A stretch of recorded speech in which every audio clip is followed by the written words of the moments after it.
All right, so I'm super excited to be here with the one, the only. You might know him as Omari. The fitness industry knows him as Mr. I Get Results. Bro, thank you extremely much for being here, man. How are you doing? I'm good, bro. Yeah, man. Ready. Chee, there I am. Active. Hey, I like that. Bro, how's your day been so far, man? It's been good, Took my daughter to do her training. Easy. Bro, I've been seeing your daughter, bro. She's moving unreal. Yeah, man, just for the camera, for the film. Big up a mayor. Chee. Busy gang, too much for them. Listen, 8 plug years that old, Instagram. On job. A mayor _ I Get Results. Check her out. She's on job. How old is she, bro? 8. Crazy. 8 and a bit. Is that always been the vision, bro? No, definitely not. She's my girl, innit? My little girl. But obviously I have to teach her discipline and self-defense. Yeah. So, when she's in any real life situation, especially the way this world is right now, anything could happen. So my kids, I can't have my kid being a statistic. Nah, not at all. How long has she been doing that now, bro? In fact, let's tell them what she does because... So she's doing Muay Thai. She's part of K-Star Academy. Jeez. Big up K-Star on the journey. Also big up Dario as well. Big man, Dario, come on. You get me? Dario Brown, my guy. Yeah, so we started doing PT, doing Muay Thai sessions with Dario when probably just about a year ago before I got the gym. And it was for a bit of self-defense, and then she got good. She just was good at it, and it natural. It's in the blood, I think. Man had to throw that bit in there. But yeah, she was doing it, and then someone said to me, "Oh, I think you should make her fight." I was like, "Nah, my daughter fighting. Yeah, that makes no sense. Like I can't. She's my girl, innit?" Yeah. But it's like, "Nah, she's good. Make her do it." So I had a chat with her. I'm gonna start fighting, and she was a bit unsure. So we went to K-Star. I told them exactly what it is we come there for. Yeah. So I said we'll try it, and so I said it goes. If you don't like it, then then we'll try something else.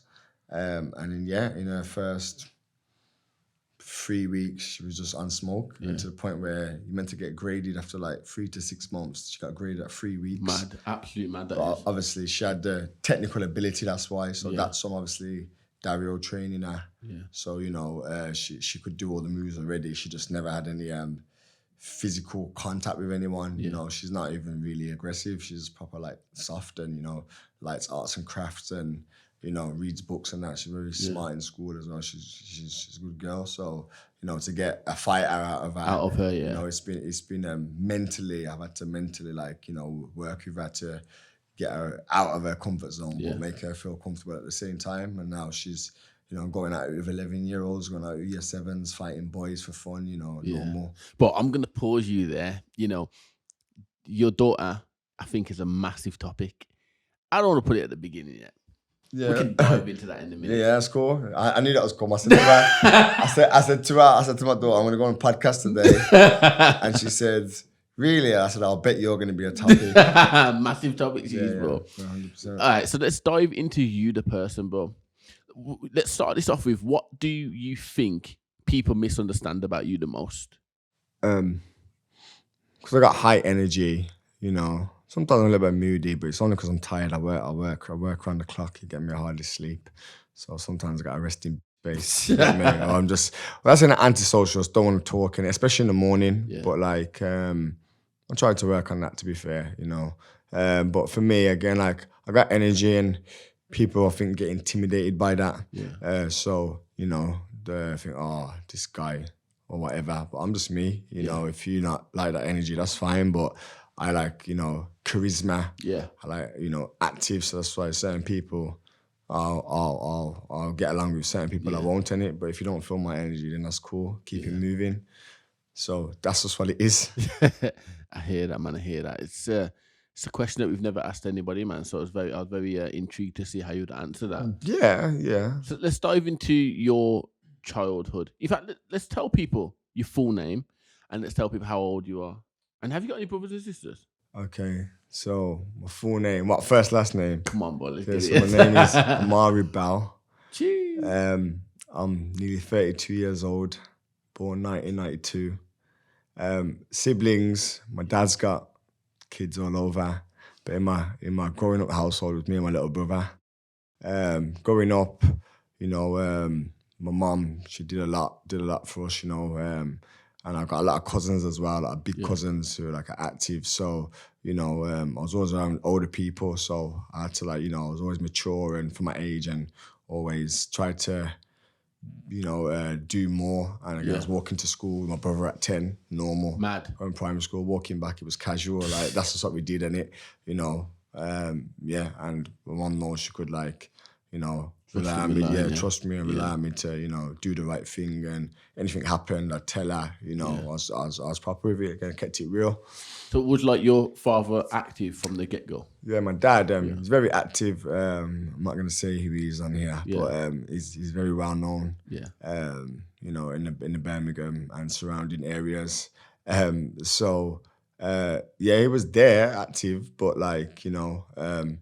obviously in terms of certain things, I had to learn myself, or maybe he should have shown me as a dad, but that's what makes me who I am today, because obviously I've gone through the experience to learn. Do you feel like it was your role to be a man while you were a child? Definitely. And when I was younger, I lived alone from 18 with my little brother. It was just me and him. Mom was away. So, then I had to grow up fast. So, paying bills.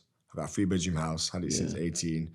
Paying bills, had to pass my test and, needed money for a car. Yeah. All these things, had no job, but that's what built me. That's how I learned skills, what you can't really teach someone, how to save money, how to budget, how to spend wisely, how to, live within your means and all them kind of things there.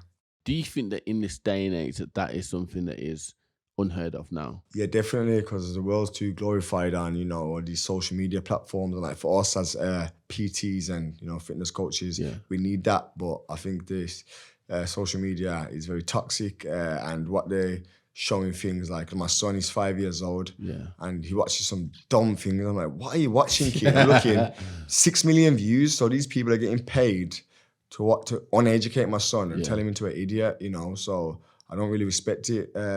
It's watered down, back in the day it was old school way of living, I don't remember social media. Instagram came out when I was 2014. That's when I can remember it, growing up. I was on our phone, it was Snake. Remember Snake and on the black phone. And all of that, you get me. Times have changed so much. That's it. Listen to tunes on the the Sony Ericsson KSM50Is and all that, the Walkmans and that different era, and when even certain cartoons, you say it to these kids and they're like, what's that? I'm like, nah, the game's changed right now. A lot has changed, man. Like even thinking about the games that we used to play outside, like even the opportunity of going over the park and playing football with your friends, like people would rather now go online and play Xbox. 100%. Again, even today, I dropped my daughter from training. My son is just there and with no top and just sucked into Fortnite.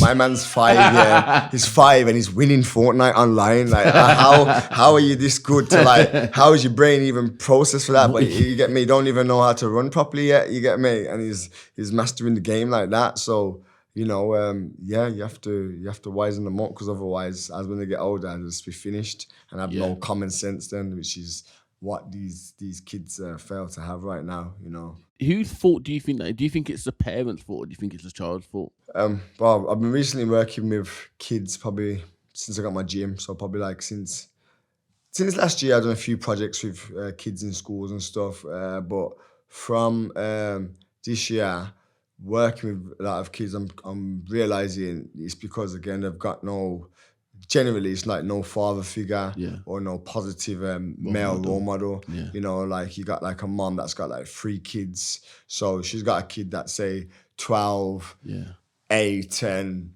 3. The 3-year-old's gonna get the most attention. So the 12-year-old, if they're going off the rails, the mom hasn't even physically got the capacity to deal with it. And then this kid now goes on the road, you know, meets people and starts selling drugs, trapping, whatever, doing madness, doing this road thing, stabs someone, goes jail or That's gets cycle, caught, you innit? know, and you think, oh, this kid's bad. And then that's another statistic, but no, they just failed to Recognize. yeah, and you know, they what was missing. So that's what I'm trying to do before my retirement, is trying to break that cycle.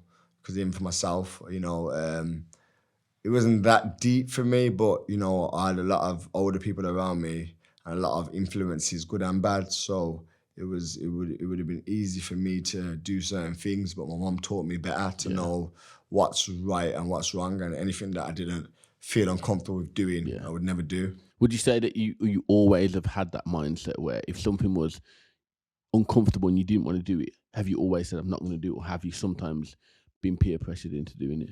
Yeah, definitely been pressured, peer pressured, but it's like, again, it's what you're willing to take, and it, you know, you can say to someone no, and then they might ask you another way.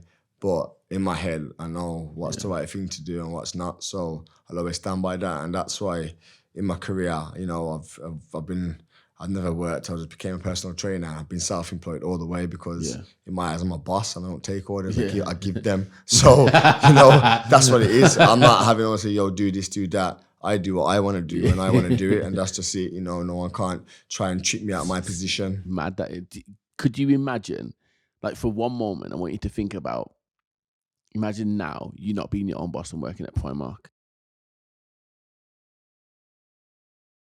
Bro, just even saying that, like, it makes me feel a bit sick. You know, again, fair play, obviously. If you're on your grind, you're on your grind, you know, so... you as a person, imagine that. Oh, me, yeah, no, it would happen. You get me? What would happen? I'd rather be on the road, I'll be honest, than, you know, but that's just me personally. You know, everyone depends on, again, how you've grown up, or depending, you know, if you're just used to a family setting and you've come from just like parents and you're just giving you everything, you know, had to struggle or work, you know, and wait for things, then you don't understand certain values, so you're just happy with whatever. But what's you been know, given to you. Yeah, there you go. Where like for me, I get what I want. I'm not settling for like less. So, you know, everything that I've wanted in my life, I've actually achieved and got it. And it might not have been straight away, you know, but I've always made sure that I've got what I needed. Can you remember a symbolic moment where you thought, I don't know if I can achieve this, and you've doubted yourself? Because speaking to you now, it seems like you've always been headstrong. You always knew what you wanted and you'd fight for what you've wanted. But, you know, we're all human. So is there a moment that you can remember that you can go back to and say, I second guess myself there? To be honest, I don't know if I can. I can't think of a specific time. Actually, nah. One time when I was younger, a little situation like in this game, as you know, we're in, you know, when you're in the gym with a lot of PTs, everyone's cool, but it is competition. And then as the competition gets a bit more intense and people start acting type of ways, you know how it goes. So there was one time when I was in the gym and someone started there, a PT, and he was massive. He was hench. So like, you know, I thought to myself, this big guy's coming to the gym now. I'm gonna train with him. Yeah, like, you know, everyone's gonna go to him because of his size, this, that. So I doubted myself for why people train with me, because I get results. That's it, you get me? And again, that's probably the only time I can remember doubting myself. And I thought, bloody hell, like, this guy's gonna come in here and just dominate the gym. And fair play, he had clients, but I was still, you get me? I was still the guy in it. I still did what I had to do in it. You know, I was still, my position didn't change. So that's probably the only time. But again, that was when I probably didn't know myself and know what I actually I deliver. You know, and again, that's part of my learning phase. So people say, oh, this guy thinks he's sick or whatever. I am sick, and that's just it. You get me? Because I know what I deliver. You know what you bring to the table. Yeah, there you go. So, you know, for me, know that you don't have to, only a person who you know understands and sees the same thing what you see is gonna understand that. Yeah, there you go. People just, they don't even want to look into it. They think, nah, they just miss it straight away. but more for them because we call that weak energy. We call that fan behavior as well. Fan behavior. Fan behavior, bro. Busy gang. You're busy, gang. Alright, bro, let's play a little game, bro. Alright, cool. So the game is called This or That, yeah? Yeah. Alright, we'll start off with, would you rather have a packet of crisps or would you rather have a packet of chocolate? Chris, you know. Really? Yeah, I'm not really a chocolate fan At like all? that. Here and there, you know, if I'm feeling like peckish, I'd probably like a dairy milk caramel, but like, and I like the Malteser bars, they're fire. But chocolate is not really. Not really for you? I'm a sweet guy. Sweet. Okay, sweet guy. So would you rather have Haribos? Would you rather have Haribo or would you rather have Skittles? Oh, my two favorite sweets, bro. Why are you doing this to me? This is the time you're gonna second guess yourself. Oh yeah, it is. About sweets. Oh no, don't do this. Oh man, no. 5, 4, 3. I'm with Haribos. Haribo. Yeah. You committed to that? Because there's different ones. But you got different Skittles, bro. Yeah, but it's only like giant ones. So it's giant. You got the purple packet, the green packet. Listen, they got the Jamaicans in it. When you go to Jamaica, them exciting ones. The tropic ones over here are basic. You know what's fire? The dessert ones. Skittles. Have you seen them? No. See, you say you're not official, man. You don't even know the dessert one in the pink packet. Listen, I don't know, bro. I'm gonna specifically come to your gym this week and buy you a pack of those and come and deliver them to you. All right, calm. I hear that's my to-do mission. I'm putting it in my calendar this week like it's a client. Doing that. To do this. All right, would you rather have? All right, so Christmas is here, yeah. Would you rather have apple crumble with custard, or would you rather have Christmas cake? Apple crumble. All day? Custard. Apple crumble was my only really dessert that I really have. All these Christmas cakes and these funny cakes and that, I'm not a fan. Yeah, man, just about like rum cake when my nan makes it, but it licks off my head. Is your nan one of these bottle? The whole bottle in? I don't know what she does, but it's strong. You get me? Again, it must be because it's power. You know, I had one the other day and I was not keen to have it because I thought it was going to be peak, and it actually was like, it was good. It was like mellowed. And you ate it? Yeah, all of it was fire. I was meant to share some, I didn't even share it. Was your nan like watching you while you're eating it? No, my nan didn't make this one. It wasn't my nan. Someone else? I was meant to share some with my nan to make her try it, but I didn't. I ate it. I was too hungry. When I used to go to my grandma's house and she would cook, not every time I would like the food. However, you know the ones where you don't want to upset somebody. It's like, have you ever been in that position where you've been like? Yeah, but because I'm so fussy, if I don't like it, I would say I don't like it. It offends a lot of people, but I'd rather say I don't like it, at least you know, rather than sit there and make excuses in it. You know, if I'm not feeling it, I just can't eat it because like I can't physically do it. My body will just like reject everything. It. Yeah, Mad. so yeah. All right, so let's talk about the childhood of Omari. Like, what was that like? Like, what was it like being at school? So, what, primary school, high school? Let's talk primary first then. Primary school, I moved around a lot, you know, because I was a bit of a nightmare. What, did you get kicked out of schools or something? My first one, yeah, I think it was my last year 6, and then I went to a different primary school my last year. Yeah, mad. What did you get kicked out for? A number of things, but I think I shot someone with a BB gun. I think that was the final straw. I think that's what I can remember. In year 6? Yeah, year 6. Madness. And then you moved to another school, yeah? Yeah. But what was it like being at school in that environment of, you know, the academic environment of this is maths now, this is science, this is cooking? Can't really remember primary as such. Like I remember 1 and 2 lessons. Yeah. Obviously, like, and it's mad because I was always like athletic and that, but I didn't even know. I didn't realize I was like, you know, I was like, again, anything physical, PE. Yeah. That was my thing. Any PE lesson, I'll be on it, you know, just to run up and down and active. Even from primary school.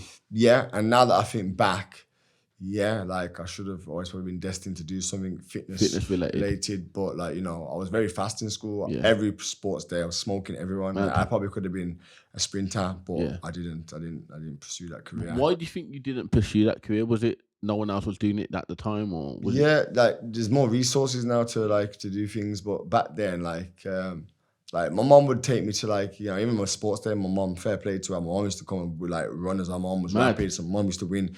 Like the parents' race, my mom was coming and smoking. Mad. You get me? So it was Mad. good. I was winning all the kids' races. So Yo. I was gassed, you know, and that was through like most of my primary school years as well. You know, there's a woman who used to run for the county and that year. And my mom or her always used to win every year, you know, so it was, yeah, she got involved. But yeah, and even like football, I went football when I was younger. I used to play for a team, Barcelona, back in the day. But I don't remember much of it. I think I just got out of it quick. I don't think it was my thing. So you always had that sporty background. Yeah, 100%. What was it like at secondary school then? What secondary school did you go to? Holly Lodge High School in Smethwick. Smethwick, okay. What was it like being there? Man smiling on the memories already. Like, wild. It was wild. I would say like growing up in the same school. So like I used to chill with a lot of the guys from Smethwick. My family's from Smethwick, so you know, I used to chill with my family's like youngers basically. You know, I grew up on the concrete jungle in Smethwick. My cousin was shot and killed there on that estate in 2003 when I was year 7. I only met him once prior to that. So that's the estate I grew up on. With obviously the kids around there, and I became very close in it. So after like school, I was up there 24/7. That was my spot. That was my spot. You know, any weather, rain, sun, we'd be on the block. You know, chilling. And like in school, there was a lot of like you know, well-known people. A lot of you know, hardcore people in my school. You know, gang affiliates. You know, so in school, I've seen it all. You know, dinner time, met a lad at school, jump over the fence and we go and chip shop. Stuff like that, you know. I used to watch people was like rolling spliffs in class and that. Normal. You know, just normal. Smoking weed in the toilets, you know, just doing anything they wanted to, basically. What was it like seeing that every day? It just became normal, and it's just like, you know, something again was probably cool to do. You know, so that's what people did. So now that you have like a daughter and you have a son, if they came back and said to you that, Dad, I've seen this at school, what would your reaction be now? Hopefully they would say that to me, but because hopefully by they get to that age and that like they're gonna be so deep in their career, they'll run away from smoke and run away from anything that's gonna swerve them of their opportunity, you know. So obviously kids see things in it. Like again, you can't, if you're at school and someone does something and it's your friend or an associate, there's nothing you can really do about that. But again, it's whether you're disciplined enough to say, okay, am I gonna do this? Or am I not gonna do this? You know, so if you teach your kids discipline from young, and again, when I say discipline, people think, okay, that might mean shouting at your child or doing this and that. No, it's just, you know, again, like me and my daughter are going through that process right now. You know, we're calling it the era of taking responsibility, and that comes with discipline. She's fighting, you know, she's got to be a disciplined fighter. You know, we've got to master the craft, and she wants to be the best. So to be the best, you got to be disciplined, and that when you apply that discipline to everything you do, you won't get yourself in certain situations. It's about like almost stopping yourself from hitting hurdles because you've already been through this. There you go. And you can be like, hey, don't go there. I've been there. Yeah. This is how you avoid it. Yeah, there you go. That's so valuable. Yeah, of course. And that's only with like life experience. Some people, again, will never been through certain situations because they went to a posh school or they got parents that just, you know, don't know anything else, you know, in a family home setting that's all cozy and rosy. But, you know, that's okay. But, you know, when it comes to life experience, that's what these people lack. And like the skills that say I have then from my childhood, is something that, you know, you can only educate people if you've been through it. You know, it's not reading a book. It's telling you what it is. First-hand experience. You know what I'm saying? There you go. The most valuable bit of information you ever get is from he who has gone through it. You know, there's a lot of like Google searches right now, but the Google can search stuff, but the life experience will ultimately help anybody that is in that position.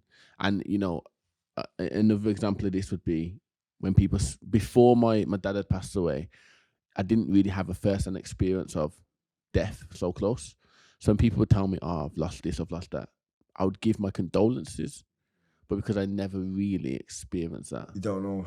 Yeah, you don't know like how it hit you. And again, it's actually the same because like recently I just lost my cousin. Yeah. Again, my cousin who I said was shot and killed. His brother just passed away. You know, had a brain hemorrhage. You know, ripped by my bee. So Because you know, again, I grew up with him. You know, I used to rap with him. You know, he taught me a lot in my life. And like with his dogs, all these, you know, these exile bullies. You know, I got 3 dogs, and he taught me everything. I didn't have a clue about dogs being locked down. You know, got one for the kids, and then end up with 3. You know, so and you know, so and that's probably the only person again that's been like very close to me, like that. Then so. Yeah. I didn't really, that's like the first close death of my family. So like, like you said, I didn't really know how. Yeah, but like this one touched me because he's close to me. And even like now, I still get my food from the shop. And when I go in there, I say, yo, cuz what, go on? When I go in there, it's just the next random work and I get my food and I go. It's not the same anymore. Like, you know, I go over it. But when I go there now, I'm a bit okay. But like the first like couple of months when I go there, like I felt sick. I couldn't even like physically walk in there to order my food and that meant to bring it out. Couldn't actually go in the shop, you know, because obviously the way I was feeling, you know. So yeah, it's I understand it. How do you deal with your emotions? Me, there's go 2 ways. I can deal with them or I just explode. Yeah. And then I'm just volatile, straight up. Or I just will like close up. Yeah. And that's again from like childhood stuff, you know, where like was at a period where I had a lot of emotions, but I had no one to talk to. Yeah. So I speak to myself kind of thing, but I like to be alone. So, you know, I sit there and have a conversation with myself, you know, kind of like reason kind of thing. Is that because you don't trust people, or is that just? Yeah, and I think people are full of shit. Yeah. They wanna, you know, listen to your business, but really, you're not trying to help, man. Yeah. So it's like, you know, and that's from growing up and realizing what certain people are like. So, you know, if I've got an issue, say, oh, you're down, what's up? Like, unless you really physically again, like you're gonna make an impact on my situation. What's the point in it? I'd say, yeah, talking's better, but talking's cheap, you know. Again, with discipline, you have to just learn to, you know, every day is not gonna be a good day. Life don't work like that, but you have to know how to, control your emotions. That's something that I'm trying to learn to do better as I'm getting older. Yeah. You know, and like to just forget certain things. I take a lot of things to heart as well. Yeah. So certain things like, you know, I could feel very disrespected by you for something that's probably not even that deep. Yeah. But if I feel like that touches my heart, then I'm going to feel a type of way about you. Do you think that's because you care too much? Yeah. See, that's good you say that. I think, I was have to identify what it was. Yeah. And it's probably is that. But as I'm getting older now again, I'm like, you know, not 28, 29 anymore. Yeah. 30s are going. So, you know, I was getting older. So my mentality has to kind of wisen up a bit. Yeah. And again, certain things I don't care about a lot, but I need to not care about a lot more. Yeah. You know, and again, right now, unless it's like my family, or you know something deep, very deep, then I have to swerve it because you know it's that thing in it. Like, it's good, but it can be very bad. Like, so in our career, it's excellent. You know what I mean? Like the line or the title that you have, I get results. You have to care to get results. Yeah, of course. So that's great in that field. But when someone's late, that's nothing to do with your work, but they've wasted a little bit of your time and you're getting worked up about it, probably they're stuck in traffic. So it's like measuring that element of caring that much. Yeah, I don't mind things. Yeah, if you're putting like that, then I wouldn't If it was late, I wouldn't mind. But like again, like with clients, like say Yeah. being late, it's what your excuse is. Yeah. If it's something genuine, but if it's just like something stupid and Yeah. you're just like, I'm on to your course because again, that's Yeah. part of discipline. Yeah. Don't be late. So my rule is, it's been like this for years, and many clients have experienced this. Yeah, if you're late to my session, you get 50 burpees. Standard. I film you when you come in. You know, I've done it to people at the door of JD. You know, at the door, they come through, get down. People are looking, everyone's looking. That's it. It's discipline. Don't be late. You know. So yeah, that's how I used to. How you deal with people Yeah, being late. yeah. That's so I don't really get the late comments. When I do, then know what time it is. If I was to make you look in the mirror, and in the mirror was a 16-year-old version of yourself, what are you telling that person? Take up a sport in. Yeah. Well, take up a contact sport. Yeah. What would that be? Probably back then, probably in boxing, because the MMA wasn't there, innit? Wasn't as big, but that's something maybe I could have transitioned to. And that's why I'm so on it for my daughter, because I feel like that should have been me. Yeah. Should have been me. Like, you know, again, growing up, getting into beef and street fights, you know, and over rubbish as well, you know. You just learn to fight in it. But if it's better you get paid for that, you know, rather than getting into trouble or, you know, getting into problems with other people. So that's what I would have done, definitely. And I reckon I would have been a pro by now, 100%. What else would you tell yourself? 16-year-old version of yourself you're looking at in the mirror. I wouldn't change them. I'm glad I said my life has gone the way it has, because again, I've had to go through certain things to realize certain things, and if I didn't, then I would be none the less. So it's easy for me now to swerve certain things, because from young I've learned. But I would say, as young, when I say keep your friends close and your enemies closer, I'll do it the other way around. Keep your enemies close. Yeah. Get me, your friends closer, because, you know, I've had a lot of friends along the way, and I don't even chat to them now. Mad. A lot. You know, I had a big circle, and it's very small now. Probably can name a handful of people that I even really associate with like that. So, you know, along the way, as I've got older and my position has enhanced, and you know, I've got bigger in what I'm doing, that's when you start to see the light.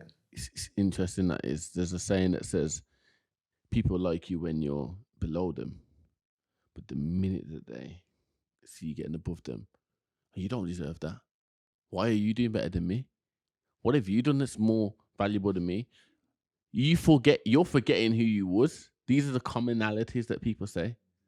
Because when you're below them, everything's fine. But the minute that you start, but your purpose was always to be you. So now that you work with a lot of children, do you work with a lot of children and think, I'm going to change their life because that's what I needed at that time? Most definitely. That's the whole reason I do it, is to try to help do what I never had. And again, I'm seeing the gaps now. And again, like, all right, in my kids' classes that I'm doing right now, I've probably seen over 50 kids now you know, since October, since I started doing it. And a lot of them, you know, they've all got different backgrounds, but, you know, the ones that, like, they're not bad kids, but, you know, you got some that are like, you know, they're just a bit wild in it. Yeah. And again, it's just seeing like the behind the scenes behind that, then to say why they're act that way. So me, just like as like, even like they call me sir, I'm like, don't call me sir. My name's Omari. I hate it. You get me? I'm an educator, but like sir, I'm like, yo, Omari. What's my name is Omari. Don't call me sir. But obviously at school, that's the male sir in it, you know. But I just don't see me like that. I'm just like, you know, someone who they can chat to if they need to, train them, teaching them, you know, life skills, fitness, discipline. Yeah, but definitely a lot of kids, there's a gap, and like it's always usually missing that positive impact in their life, 100%. You know, we there's a lot more to get out of you. I feel like we haven't even touched the surface yet. Now, we're going to have to get you back in here. We haven't spoke about your daughter. We haven't spoke about your son.